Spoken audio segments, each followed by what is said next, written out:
Chapter 4. Get Suited Up. I don't believe her, Jack grumbled to himself. He had no choice but to follow Annie into the Panda Center. When he walked through the gate, he saw a group of low buildings with tree-covered mountains looming behind him.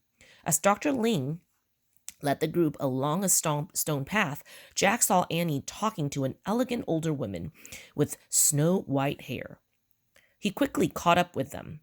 He pulled on Annie's sleeves, but she kept talking to the woman. I've always loved them, Annie said. You too? My goodness, yes, the woman said. I've come all by myself from New York City to see them. That's great, said Annie. We've come all the way from Pennsylvania. What's your name? Sylvia, the woman answered. And yours? I'm Annie. This is my brother Jack. Do you mind if we tag along with you, Sylvia? Said Annie. Of course not, said Sylvia. I'd be delighted. Great, Annie smiled at Jack. Dr. Ling led the group into one of the buildings and gave each person canvas coveralls, paper shoes, and rubber gloves. All volunteers must wear these over their clothes, she said. That way, we'll know you're here to help us. We're going to get caught, Jack whispered to Annie. Don't worry, she said. We actually are with an adult now. Jack shook his head, but he took off his pack, and he and Annie each pulled on large, bulky coveralls. They rolled up their sleeves and pant legs. Then they slid the paper shoe over their sneakers and tugged on the rubber gloves. We'll all go into the nursery first, said Dr. Ling. Annie grabbed Jack's arm. She looked like she might explode with happiness. Dr. Ling opened a door at the back of the room and herded everyone into the panda nursery. We have only one newborn panda cub now. As you walk by the incubator, take a quick peek. The group paraded slowly past the incubator. Almost everyone who peeked at the baby murmured with surprise. Jack quickly found out why.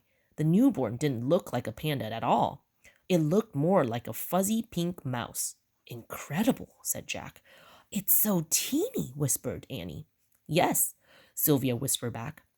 I've read that newborn pandas weigh less than half a pound, but they can grow into 250-pound bears. Whoa, whispered Jack.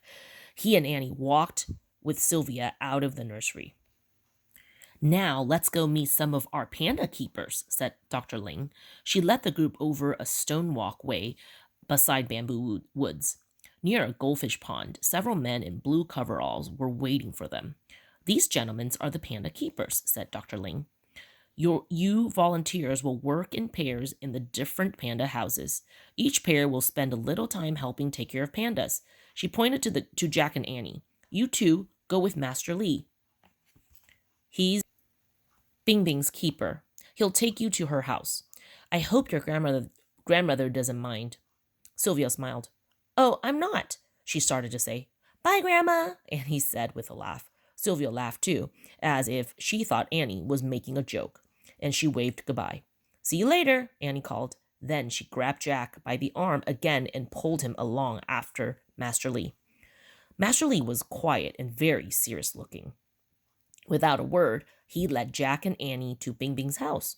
The panda's house was a giant cage with a door that opened into a yard.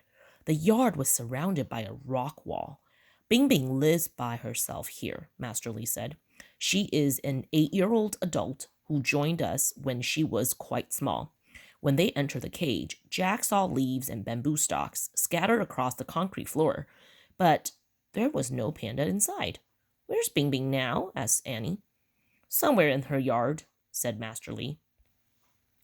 He grabbed 2 brooms from the corner. Jack and Annie looked through the bars at the yard. They saw trees and bushes, but no signs of giant panda. She must have found a good hiding place, said Annie. Yes, I do not think you will see her today, Master Lee said matter-of-factly. Oh, no, said Annie. Can we look for her? Asked Jack. No, Bing Bing is very shy.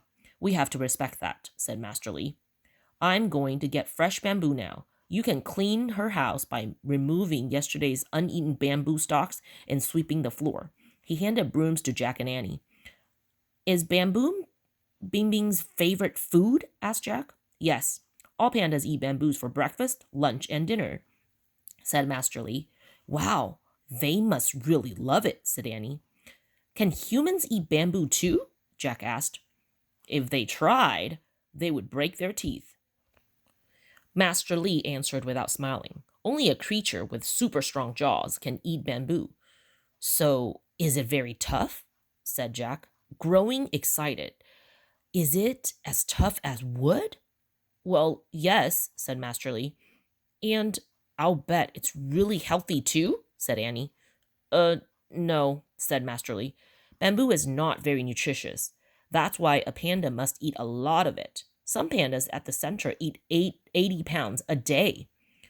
Oh, okay, said Annie, her shoulders sagging. And I guess it's not baked with love either, is it? Master Lee stared at Annie. He looked confused. No, of course not, he said. Darn, said Annie. Jack was embarrassed. Like the waiter in the restaurant, Master Lee must think we're really weird, he thought. Well, said Master Lee, shall we get to work now? Sure, said Annie.